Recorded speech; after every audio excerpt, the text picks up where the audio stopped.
Hello mga kabayan, kumusta na kayo dyan? Yan oh, flex lang natin yung motor natin guys oh. Takal na yan,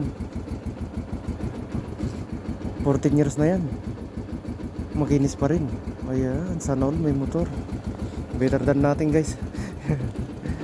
Oy, linis pa rin siya. Ang tagal na tanto ah. Ayan. Oh, ha? Gas-gas pa more. Yan pa lang yung mileage niya guys oh.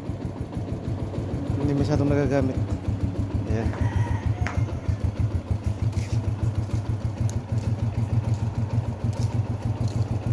Yan oh. Forma no. Sana all piniplex ano. Ayan lang nakayanan guys eh.